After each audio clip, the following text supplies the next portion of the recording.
Thank you so much, Catherine, the Prime Minister of Iceland, for your important words on leadership and women in leadership, and on the importance of working together across different generations.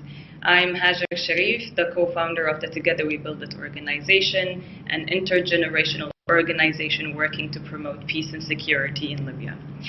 I'm proud to be part of the Leaders for Generation Equality campaign, a group of diverse intergenerational leaders from various fields who represent the change we need to see in the perceptions of leadership.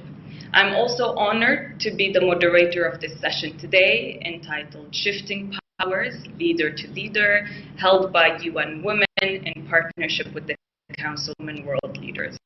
I'm also really excited to be moderating this session today for a very simple yet important reason, because I will get to ask current and former officials the tough questions about leadership and women in leadership and who is a leader and what is the image of a leader is. Today we will be spilling the tea about leadership and women in leadership. And for those of you who might not have heard of the phrase spill the tea before, it's a very common phrase used among young people when we want to know the inside stories and news about something. And of course, today we want to know the insides of the whys and hows of leadership and women in leadership. But before we spill the tea, we will watch the Leaders for Generation Equality motion story, and we'll be back.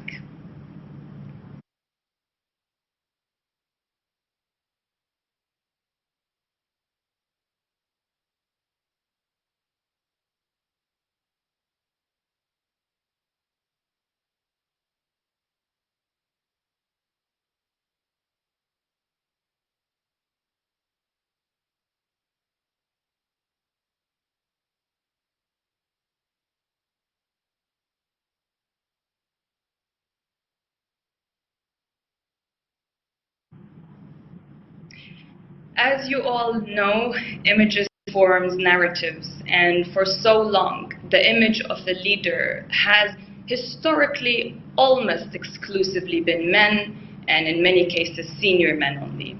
So to redefine who is and who can be a leader, and what is the true and real image of a leader, today we are joined by Julia Gillard, former Prime Minister of Australia and a member of the Council of Women Leaders, José Barroso, former Prime Minister of Portugal and the former President of the European Commission, and of course, last but not least, Phumzile Malumbo Nokokava, Executive Director of UN Women, who is actually behind the Generation Equality Forum.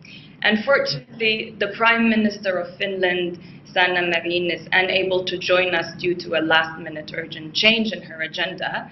However, she sends her best wishes for an exciting dialogue, which we are all looking forward to. Before we start, and as a form of disclaimer, I will be dropping all formalities and I will lead this conversation on a first-name basis. So, Julia,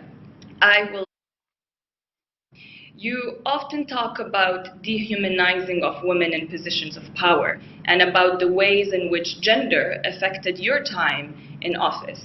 For an example, last year you also published a book on the very topic we are discussing today, women and leadership. In the book, you interviewed a group of women leaders, including Hillary Clinton, for an example, among many others. Can you tell us about your experience of discrimination as a woman leader who had led high political office and yet experienced discrimination because of gender? The floor is yours. Thank you very much, and it's a great delight to be with you and able to talk about this really important topic. When I was Prime Minister of Australia, I'd have to say I was surprised by how gendered the reactions to my leadership were. I'd been an active feminist for many decades before coming into the Prime Ministership, And I had assumed that we were on a very big journey of change, and whilst there may be some immediate reaction to me being the first woman, that it would wash its way out of the system and it would be politics as normal. What I ultimately found was that conscious and unconscious bias defined a lot of the reactions to my leadership. And in the time since being Prime Minister, I've taken on chairing the Global Institute for Women's Leadership at King's College London, now with a sister institute in Australia. I co-authored the book you referred to with my great friend Ngozi Okonjo-Iweala. And the task we set ourselves was to look at the evidence base on women and leadership, to interview women from right around the world, from Africa, from South America, right around the world, and to see how their leadership had been impacted by gender and whether what we learned from the research came true in their lives. And we found, yes, it did. And so if I was just going to quickly define the two big categories that they talked about structural discrimination, and by that I mean politics, leadership, all of these things have been built around the tempo of men's lives, not women's lives, so that there's a lot of male networking, not much accommodation of work and family life, so structural barriers. And then the stereotyping barriers, which is, unfortunately, in all of our brains, we have unconscious bias. And I think if you ask most people in the world to close their eyes and to imagine a president or a prime minister, they would imagine a man. I think we are now, with the evidence available to us, more able than ever before to challenge and change this. And that's what the Global Institute for Women's Leadership is determined to do. And last week I had the delight of speaking to the Women Political Leaders Forum in Iceland, obviously virtual at this time.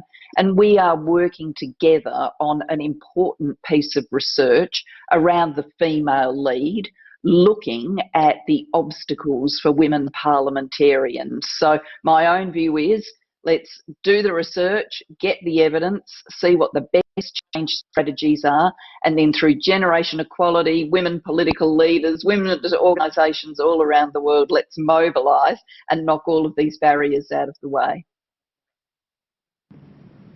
Thank you so much, Julia. Jose, I'm going to move to you. As the former president of the European Commission, can you tell us a little bit about any challenges you had faced during your time at office trying to push for gender equality policies, and particularly if you faced any challenges while you were trying to advocate and push for gender parity? Well, thank you. First of all, let me say I'm delighted to be with you in such a distinguished company in this very important panel of the UN Women, and also with other organizations. Yes, I've done my best to try to win the battle against some of these discriminations. And we made progress, but not as much as I would like to. Basically, in terms of membership of the European Commission, for those who are less familiar with the European Union, the European Commission is the executive body of the European Union. When I joined it, it was in 2014.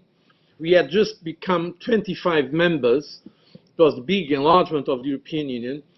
And afterwards, we wanted to have at least 1/3 of women. But it was very difficult because the governments, they send the names to Brussels. And each government proposes one name. And most of them were sending men. So what I had to do was, in fact, a very tough negotiation with the members, with our countries, the different governments, saying, look, if you send me that man, I will give him a second or third class portfolio. But if you send me a woman, I can promise you I will put her in one of the most important portfolios. And that was the only way, almost blackmail, for a good cause. But that was the only way to get at least this 1/3. That was our goal in the European Commission and the European Parliament. At that time, that was a progress compared with the previous situation. Some years ago, in the European Commission, there was almost no woman. including, for instance, very progressive leader like Jacques Delors, there was a time where there was only one. Now, and afterwards, in my second mandate, we could get that as well, but it was through that way of negotiation. And it was not easy, because before, there was a moment where the big countries could send 2 members of the Commission. And so some of them sent a woman and a man. But some of them only sent 2 men. But when the big countries had no longer that possibility, and they can only send 1 person, I mean, almost all of them were sending men. That was the reality. Mm-hmm. So at the end of the day, we could get it. But it was not, and today it's very close to parity, the European Commission. And by the way, for the first time, we have now a woman, Ursula von der Leyen. She is the president of the European Commission, the first female president of the European Commission. Now, another point we have done, and that's why I say I'm not happy, it was my commission in 2012 that put forward a proposal for a legislation about gender, not strict parity, but at least 40% of women in the boards of companies, of public listed companies. 2012. It's not yet done. Why? Because the governments do not accept it. The European Parliament wants it. For those who are less familiar with the European Union, in the European Union, it's the European Commission that initiates legislation. But afterwards, the legislation has to be approved or not by the so-called 2 branches of legislative power. It's the governments in the Council, today 27 members after the UK left, and the European Parliament. And yeah, it's quite interesting, that debate, because at that time, some of the most progressive governments were against this. And for instance, the UK was always against this.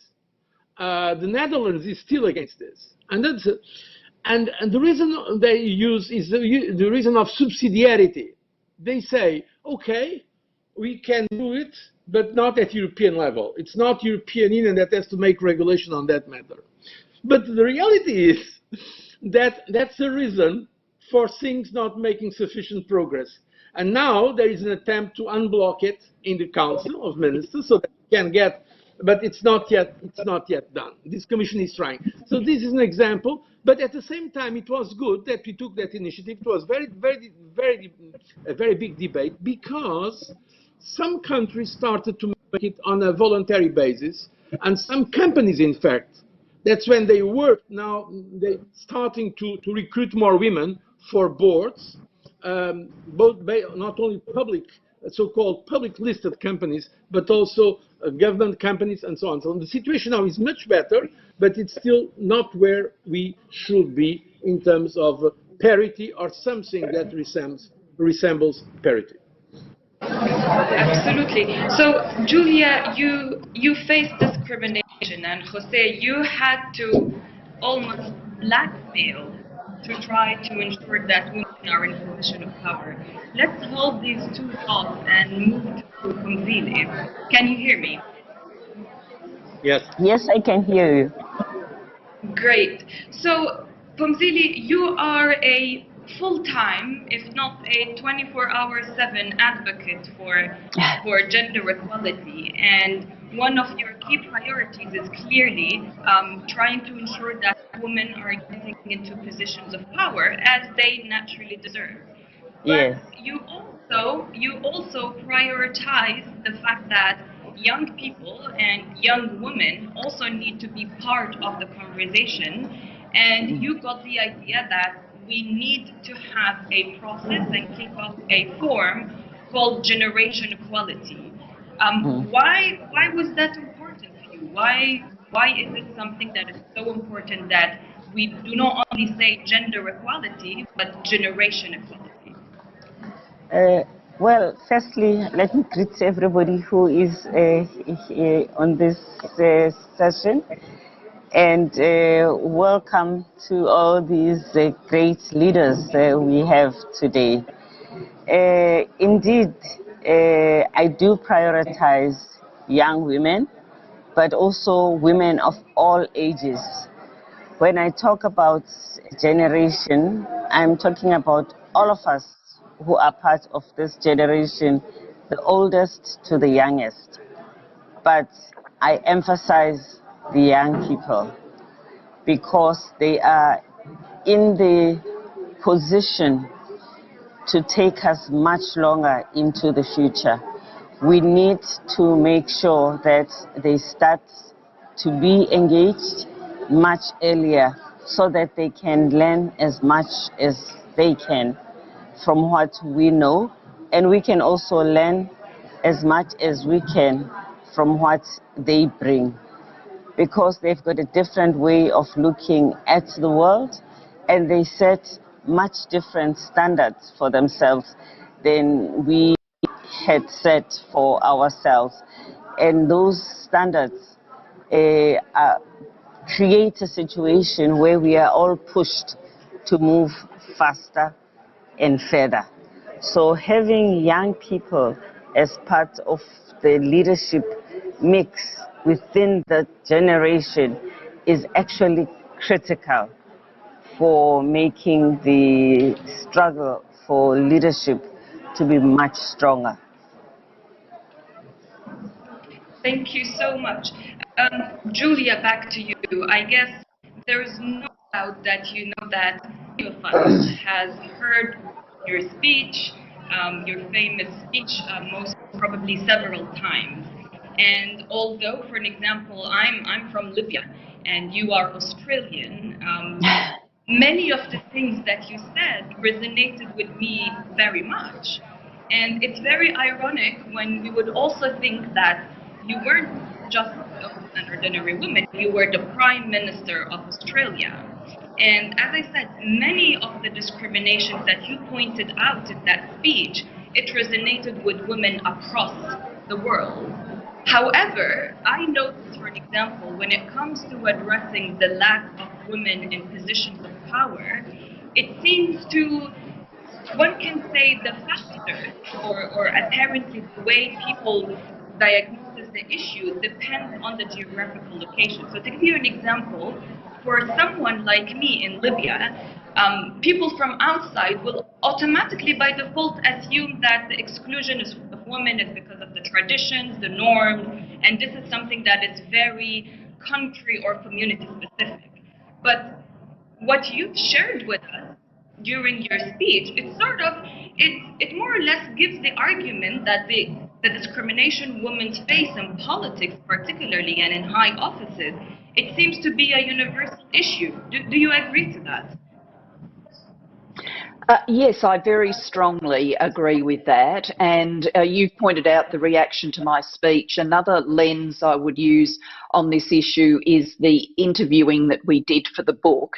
And when Ngozi and I started out and we decided to interview women political leaders, including Ellen Johnson Sirleaf from Liberia and Joyce Banda from Malawi, Erna Solberg in Norway, Jacinda Ardern in New Zealand, Theresa May here in the UK, we did have a question in our mind, can there really be that much in common in the political journeys, in the sexist barriers that have, say, confronted an Ellen Johnson Sirleaf versus an Erna Solberg, Prime Minister of Norway, one of the richest and most gender equal societies in the world? We wondered about that. But the evidence we collected from the women clearly shows that whilst there was a lot of difference in their experiences, having to face, in Ellen's case, violence, civil war, imprisonment, all of those sorts of things, a very different experience from being in peaceful Australia or New Zealand or Norway, there were some things that were absolutely in common. And the women would point to, for example, being judged on appearance, on what they were wearing, that being the subject of a lot of commentary, being judged on family structures. If they had children, people were saying, well, who's looking after your kids whilst you go about all of this work of politics? If they didn't have children, I don't. People were questioning why they had chosen not to become mothers. There were the battles to be seen to have authority even when women were in office. So they had the title of president or prime minister. They were there holding that office. There was still this second judgment, second test. You know, will she be good enough to hold this office? Is she, you know, someone we should treat with dignity and respect, rather than that just being an automatic flow through from having the title? And so, you know, women from very different walks of life, very different cultures and contexts had these things in common. And what that reinforces in me is we always have to try and understand different contexts, because, you know, a lot on the ground for change, voices, people who are there in local communities. There's so much wisdom there that we must listen to and connect with. But we shouldn't ever forget that many of the manifestations of sexism are universal. They're in every country, every part of the world, so women can come together from every corner on earth and mobilise to change this. And we can also share solutions. You know, for example, I'm a big advocate of quotas, of targets, of affirmative action to get more women into politics, and the evidence shows that properly constructed those things work. When the Global Institute for Women's Leadership works with the Women Political Leaders organisation on something like the female political career research, I'm sure we will find evidence and solutions that will have some life everywhere in terms of helping more women get into politics. So, you know, we've got to have the lively global exchange as well as the local activism.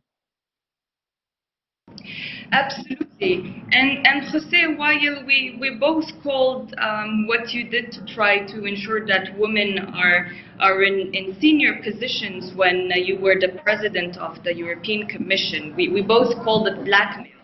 But let's call it you were doing the right thing, right? Like you were literally just doing the right thing. It wasn't necessarily a blackmail, but you still had to go that route. Do you think it's the responsibility of the leader to ensure that everyone is included and everyone is represented? So for an example, now we're talking about women in leadership. Do you think it's the responsibility of those in position of power to look around, perhaps the room, and recognize that there is a group of the society who is missing or underrepresented, and do the right thing, same as you did, to ensure that women are part of the process, even if others might perceive this as, you know, it's not their job? Yes, I think it's the responsibility of the leader to answer very directly your question, but I think that sometimes legislation helps. That's why I'm in favor of regulation on some of those issues. That's why, for instance, I'm in favor of quotas. And when I was leader of my party, because before being in the Commission, I was Prime Minister of Portugal and also leader of my party in the opposition, we decided to put quotas. It was interesting because some of the more prominent women, they were against quotas. Namely, my number two, she was a woman, a very qualified woman, but she said she was against quotas. And you know the argument. The argument is because they don't want to appear as being there because of the quota. Anyhow, I'm in favor of quotas. That's why I'm in favor also at European level of having some kind of minimum quotas for some positions. Because if not, what may happen is that leaders, even when they have some good intention in terms of trying to get more balanced, gender balanced leadership body, they will not have sufficient incentives for that. So this is why I think we have to make both. I mean, there is a cultural revolution, and now we are much better than we were, let's say, 20 or 30 years ago, and I have no doubts about it, generally speaking, in the world, even if there are some cases of awful situations. But I think that besides the, let's say, more or less natural evolution in cultural terms, we need the incentives of hard regulation if you really want to achieve significant change. Absolutely. Pumzili, let me come back to you. Julia and Jose, they both talked about quotas. Jose talked about legislation. And most probably you are aware of the counter arguments for quotas, right? Because some groups are saying, well, to get a position of power, you more or less need to have the qualifications, and this is a merit-based process. What would be your counter argument for this argument? Well, there is no merit in patriarchy, really. You just have to be a man. And I support special measures, whether quotas or targets, because they actually work.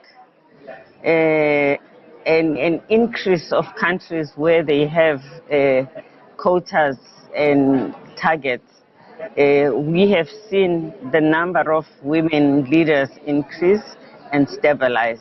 Because one thing about these measures is that they also help to stabilize the participation of women. Because what you are doing for both men and women is making sure that you do not have less than of any of the genders in the leadership position.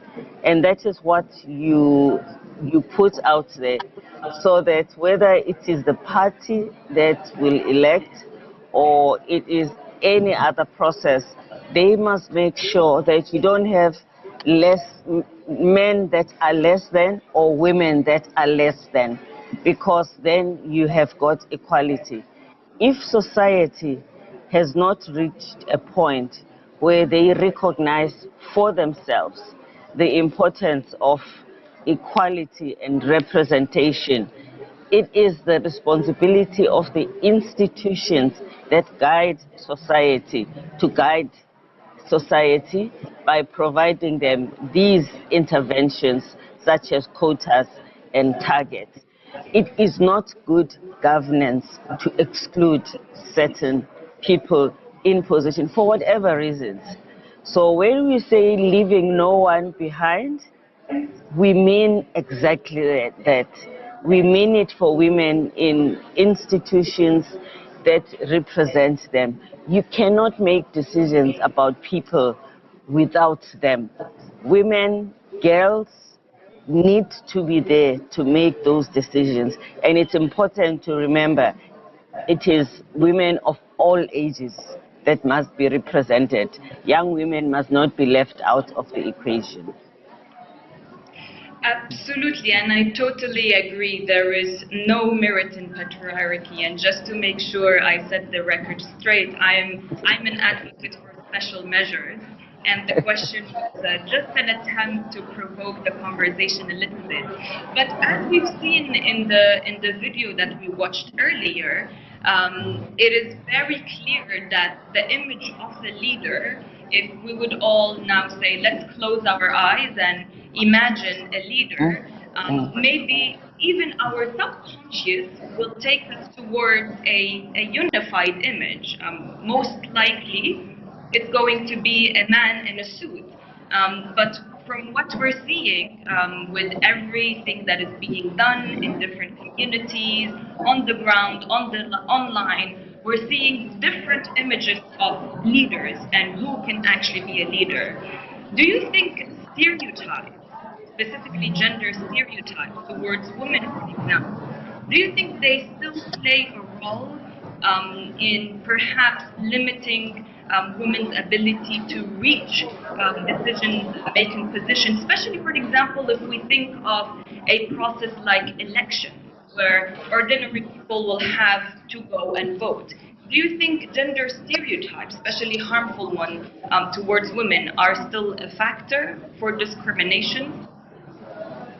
Yeah. Maybe we can start. I mean, certainly stereotypes do play a role. They discriminate against women in particular, but stereotypes are also not good for men. So we should fight against gender stereotypes, whether it is men or women. Many men are expected to be breadwinners in families, so that even if a woman is in a job where she can earn better, that becomes a problem in some contexts, that she has to earn, she is earning more than a man. Women have hidden their salaries from their husband because they fear that would intimidate the husband. There is nothing wrong if a woman is the one who is in a good position to earn more. And therefore, we need to make sure that when we talk about stereotypes, we show that the stereotype against men as well as against women are bad, because if we fix it for one and not for the other, we're still left with a problem. Absolutely. Jose and Julia, what are your thoughts on this? Well, thank you. I'm a patron of world political leaders, and I've been supporting that organization. I think they've been doing a great work with Marine and others. And in fact, every year now we publish the so-called Reykjavik Index that precisely measures the attitudes towards leadership by women and men. And we see there, and that's empirical data, so it's solid empirical data, it shows that even in countries where the level of, let's say, modernity and the level of education is relatively high, we still have this kind of stereotypes about the positions of leadership for women, namely on the public sphere. Because, to be frank and to be interesting, and that's maybe if you can become a little bit more personal, to have a very informal. Basically, for instance, my childhood, the leader was my mother, it was not my father. And that's very common, even in society. At that time, I'm speaking about a society in before democracy, in the 60s, and 70s. My mother was the leader by far, not my father. But at the same time, also because she had a higher level of education. But the reality was that in the public sphere, for instance in Portugal, women had a very important position of leadership in, let's say, private sphere, but it was not accepted in the public sphere. Even when women had more education than men. And there was, and still also sometimes, difference in terms of salaries. Now this has changed dramatically, now for the better, from my point of view. But so I want to make the point that sometimes people are ready to accept women in positions of leadership if they are more or less in the family home, where they do not accept it if it is in the public or the political sphere, or for instance in the boards of major global companies. So this is the point where progress is still needed. Absolutely. Julia? Yes, if I could build on what's been said, research around the world in all sorts of cultures and contexts shows that we all have stereotypes in our brain about men and women. And we expect men to be, commanding, controlling, action-oriented. We have expectations that women are kind, they're empathetic, they're nurturing, they put the needs of others in front of their own needs. And so the research very clearly shows that when a woman steps forward for leadership, particularly in a very public contest for political leadership, where she is looking ambitious, strong, wanting your vote, that this offends against people's stereotypes of what women are like. And the research clearly shows that we overwhelmingly conclude that a woman who is questing for power is not a likeable woman. She is, not the sort of person that we think is caring and sharing, because she's seen to not acting in accordance with our stereotypes. And when I've spoken to women leaders about this, when Ngozi and I were writing the book, each of our women leaders was intuitively aware that she was on this narrow tightrope where she had to come across as strong enough to get the job done, because people want to know that their national leader can get them through, including tough times. But she also needed to look empathetic at the same time, caring. And if she fell off that tightrope, came across as too strong, too tough, people would react negatively. If she fell the other way, too kind, people would say she's too soft to get the job done. Now, this is a tightrope balance that men don't have to juggle. They just need to show the strength, the capacity. If they happen to also show empathy, people will think that's nice, but it's not a requirement for people to give them permission to lead, including through giving them their vote. So we've really got to deeply unpack this, because it does mean that we are constricting leadership choices. If you look, for example, at what happened to Hillary Clinton during the presidential campaign, there is no doubt that she was framed by many of these sexist stereotypes, that she was an ambitious woman, she wanted to be president, therefore she wasn't a likeable woman. And it meant voters then used to say to pollsters, oh, look, I'd happily, support a woman president, just not her. And we end up in this just not her trap, where theoretically people will say they vote for women, but when it actually comes down to voting for this woman, then there's something that they feel uncomfortable about. Now, fortunately, we know a lot more about these stereotypes now. Media is shining more of a light on them. When they happened, for example, during the 2020 US presidential campaign to Vice President Harris, people immediately got out there in the public domain and said what's happening is sexist. So we need much, much more of that if we're going to knock these stereotypes aside and equalise the playing field for women. Yeah. Absolutely. Thank you so much, Julia. Phumzile, I know I was informed that unfortunately you have to leave. But perhaps if we can have 1 minute of your time before you head to your next commitment. Yes. I just want to say, congratulations on everything that you have achieved during your tenure as an Executive Director of UN Women. Sadly, we know you're leaving soon, but most likely you know that the footprint and impact you made is going to last. Not only for the next decade, but for the generations to come. Do you want to say a final goodbye? Yes, I just want to agree with Jill about these stereotypes.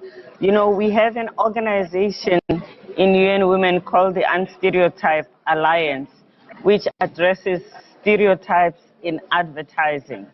This, you have to approach it everywhere it appears, because it all comes together. Women lose opportunities to be leaders because there is a convergence of the stereotypes that we put about women. So each one of us in this audience, no matter what we do, we have to always think about what stereotype are we putting out about women, so that when it comes to a situation when a woman has to be chosen to be a leader, you must know that you have contributed towards a positive stereotypes about women. We all have a responsibility to squash these stereotypes and make sure that they are not sustained. Even though I am leaving UN Women, as you are saying, I'm not leaving the world. Hopefully, I'm not. So we will meet again in situations like this, and this conversation will continue, and I will continue it wherever and whatever I am doing it. Absolutely. So we should say until next time. Until next time. Yes. Thank you so Thank you. much. Thank you very much. Okay. All right. Uh, Bye. Thank you.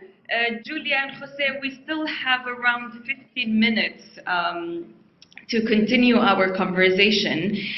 Julia, I'll come back to you with the question. So as I mentioned earlier, I'm an advocate for women in leadership, and one of them, for an example, the need for special measures. But I'm also a believer that, for example, women who get into position of power and leadership positions, they should also try to open the door for other women. However, there is also the argument from, let's say, some women politicians who will say, well, you shouldn't impose that responsibility on me. Not because I made it into office, I should have the responsibility to make sure that others do as well and open the door. Because some would also think about perception, right? If they are a politician, they don't want to appear to the public that they're only concerned about women's issues, for an example. They want to appear politically neutral when it comes to gender equality issues. And as I said, they will say, no, don't place this responsibility on me, because maybe that is also a form of stereotypes that women should work for other women. What are your thoughts on this? Yeah, I think that's a really interesting question. I do think that women who get through the door, whether it's in politics or leading major corporations or whatever else, do have a responsibility to help broaden the pathway for the generations to come. In fact, women who get there do that immediately in one way. They will be looked at as role models. You know, people will note that a woman has made it to president or prime minister or CEO or chair of the board. And the research does clearly show that seeing role models does make a difference to women's level of ambition. If they've seen another woman do it, then they're more likely to think that they can do it.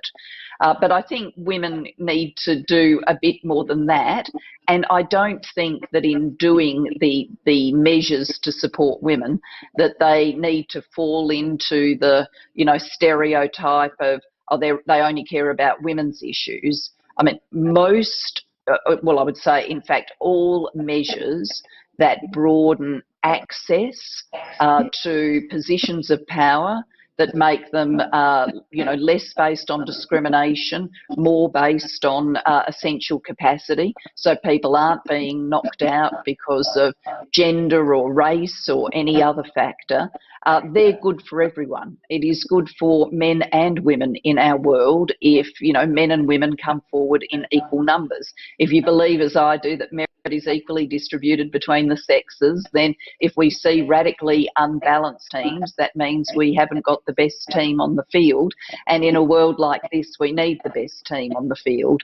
So, and when it comes to, you know, government policies, I think it's kind of naive to say childcare policies or social support policies are women's policies. These are policies that are good for everyone, good for society, good for men, good for women, good for children, good for the economy, and so that they should be enacted because of their essential merits.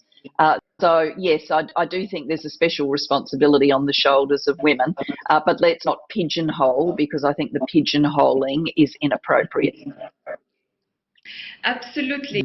And Jose, as someone who advocated to ensure that women are part of leadership positions, were you ever negatively labeled as perhaps the women's rights person or the women's rights man? And the reason I'm asking this question is because, for an example, I have some of my male friends who are publicly supporting and advocating for gender equality, but they are also sharing with me that in some cases they are labeled negatively by their fellow friends and other men as a way of questioning them, by saying, you know, it's not your responsibility to help women or ensure that women are part of leadership. leadership positions, maybe that's their issue. Have you ever went through such an experience? And what would be your advice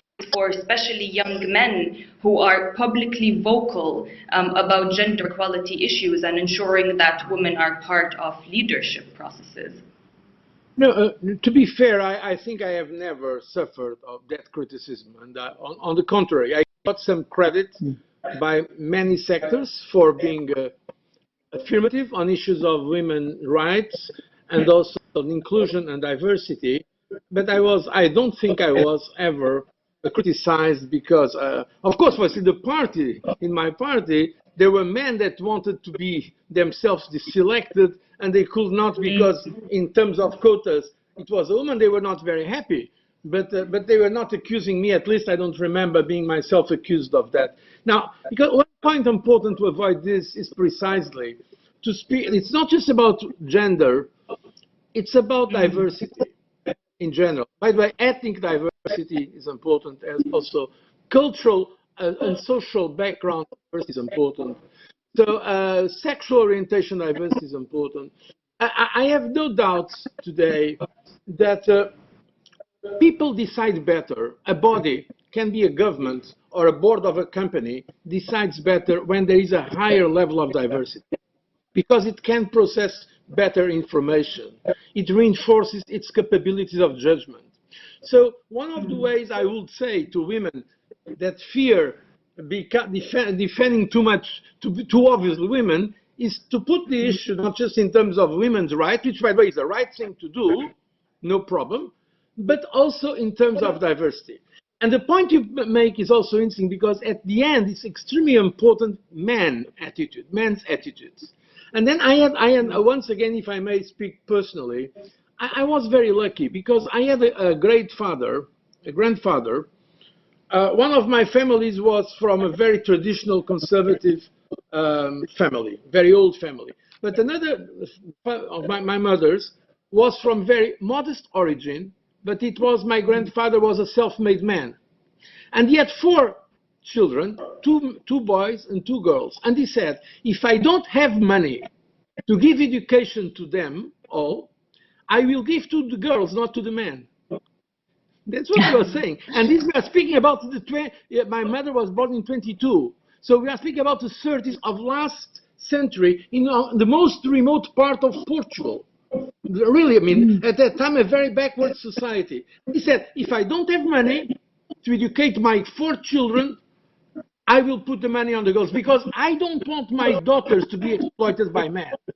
I want them to be at least in the same position. And in fact, afterwards, he was successful. And in fact, all of them got university education. My mother was professor of physics and so on. So for me, I was very lucky to have that experience where, in fact, men were at least as committed, if not more committed, than some women to the progress of women.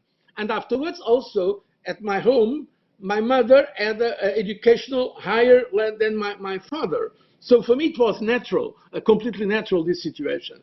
So that was, I was lucky with this situation. But that's why I think it's so important that's why I'm delighted to be part also of this conversation and also be participating in some of these initiatives like World Political Leaders, Women Political Leaders and others, because I think it's critically important that this does not appear just as, of course it is important, just as a women's rights issue. It's basically an issue of human rights, human rights in general. I mean, we cannot leave half of mankind, or centuries and centuries and centuries, was denied the basic rights that we were already giving to most, let's say, people in the world. And we are yet, in some societies, we are yet very far from having a minimum of let's say, justice. So it's a question of justice at the end of the day. And that's why I think we should, men or women, we should make this an issue of justice and also an issue of the need for diversity as an issue and not just an issue of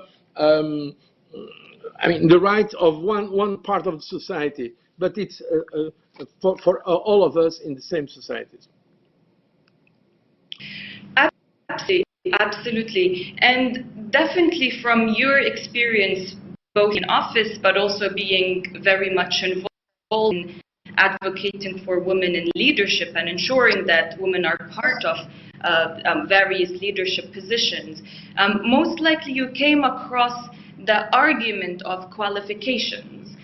Because some would argue, even some people at office would say, you know, I don't have anything against women. I'm not going to discriminate against women. However, for an example, it's very difficult for me to access or to receive qualified women, for example, when it comes to nominations. I did not receive nominations for qualified women, versus when it comes to men, it's very easy to point out at a specific candidate, for instance, and say, well, this man has 20 years of political experience, but all the other women candidates profiles I received, they don't have as much, or maybe they don't have any at all. What would be your counter argument for this excuse that women are not qualified in politics? And again, this is not my personal views. I'm just very much sharing the counter arguments I'm hearing and I'm receiving whenever I'm advocating for women to be in leadership positions. That's well, for me. If I could respond on that, I do think that in politics that is an excuse.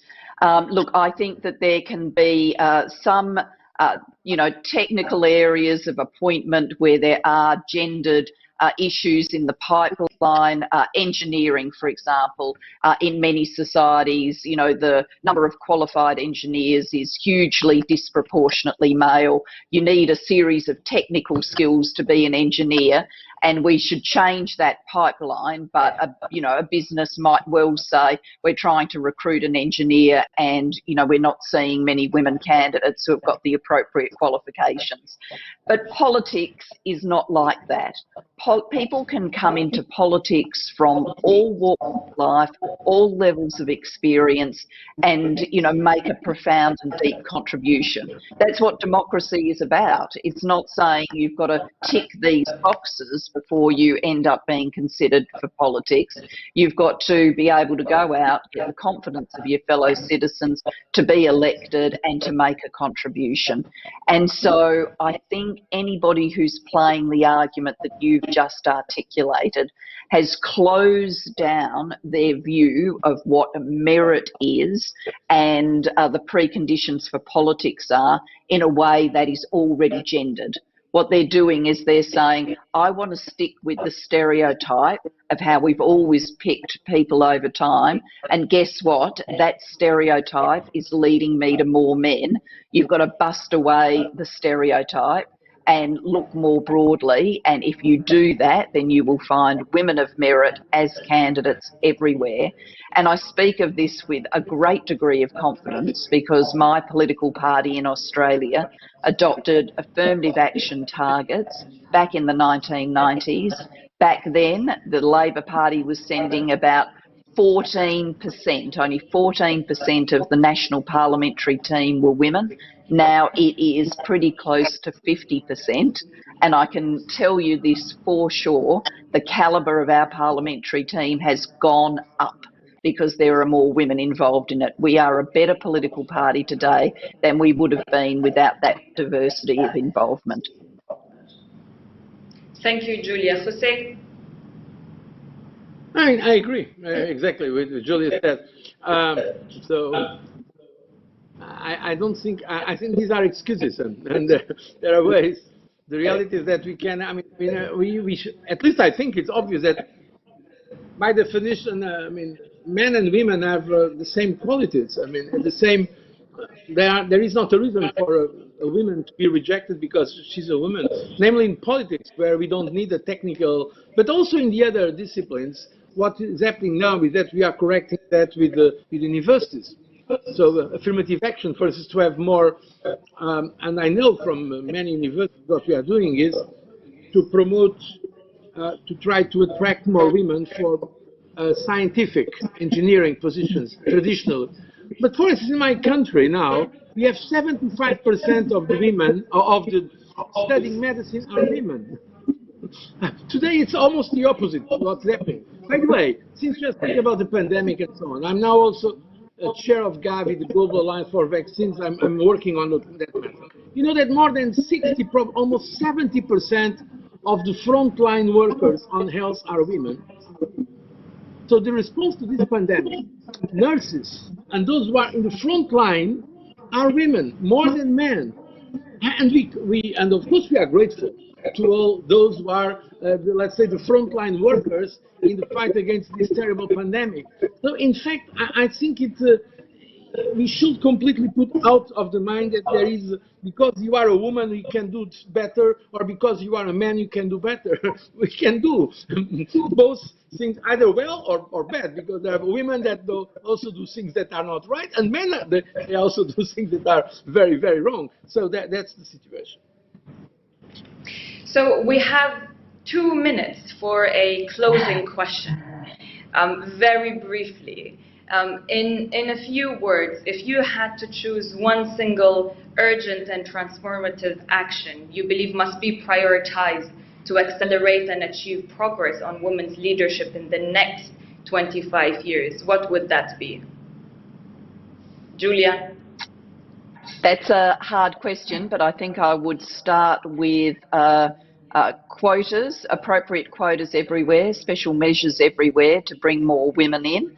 And if I can sneak in one more, I'd certainly want to change a lot about media and social media. So women who are out there in politics, out there in public debate generally, don't face the depth of misogyny, violence and abuse that is currently happening. Thank you. Jose? Quotas and targets, not only at national level, but also globally. I think we need to have a much deeper conversation globally about different situations in our different countries. Today we have not discussed that because we see that there are still some cultural arguments against equality of rights between men and women. And not only between men and women, I mean, other forms of discrimination. And what we have to make clear in terms of the debate is the following. At the end, what counts is not an abstract concept, but it's every person. And when I say a person, I mean a woman, a man, or a child. This is the most important thing. It's not the state. Thank you very much. It's not the ideology, it's the person. Absolutely. Jose, Julia, this was wonderful. Thank you very much. Thank you. And until next time, goodbye. Thank you. Thank you. Bye.